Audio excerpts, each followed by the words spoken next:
সাপ্তাহিক আমোদ এখনো সাপ্তাহিক রয়ে গেছে, কিন্তু এটি কিন্তু একটি পরিপূর্ণ পত্রিকা হিসাবেই কুমিল্লার মানুষ মনে করে।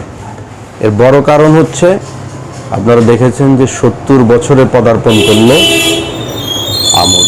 একটা মানুষেরও এত দীর্ঘজীবন হয় না, আর হলেও তাকে প্রৌঢ়তা বা বয়স্ক ভাব বা বৃদ্ধতা পেয়ে বসে। আমোদকে দিয়ে কুমিল্লার পরিচয় একসময় তুলে ধরা হতো, বলা হতো কুমিল্লার আমোদ। যেমন করে এখন জিআইএ আমরা বলছি যে রসমালাইয়ের কুমিল্লা, এখনো কিন্তু আমোদ সেই ঝান্ডা বহন করে। আমরা যখন সাংবাদিকতা নবীন ছিলাম তখন আমাদেরকে আমোদ পত্রিকা দিয়েই পড়ানো হতো। পিআইবির কোনো ট্রেনিং হলে আমোদকেই আমাদের টেবিলে রাখা হতো আদর্শ হিসাবে। এই আমোদকে এক অর্থে বলা যায় এখনো গ্রামের মানুষকে পত্রিকা বললে বুঝে না, ইত্তেফাক বললে বুঝে তারা কাগজ পড়ছে। ঠিক সেই রকম করে আমোদকে বললে কুমিল্লার মানুষ, এই অঞ্চলের মানুষ, বিশেষ করে বৃহত্তর কুমিল্লা, বৃহত্তর নোয়াখালী, এই অঞ্চলের মানুষ বুঝে যে এটি একটি পত্রিকা।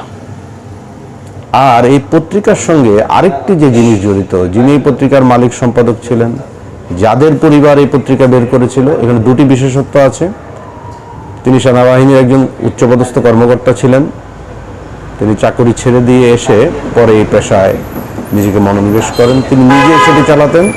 এটি পরিবার, পুরো পরিবার এই পত্রিকাটি চালাতো। এটিকে একটি পারিবারিক পত্রিকা বলা হতো। একই সঙ্গে তিনি একজন মর্যাদাবান মানুষ, একজন এলাকার সম্ভ্রান্ত মানুষ হিসেবে পরিচিতি লাভ করেছিলেন। এবং সেই সময় সম্ভ্রান্ত মানুষরাই কিন্তু সমাজে মতামত দিতেন, সমাজের নেতা হিসেবে ছিলেন। ওনাকে আমরা সেই অবস্থায় দেখেছি।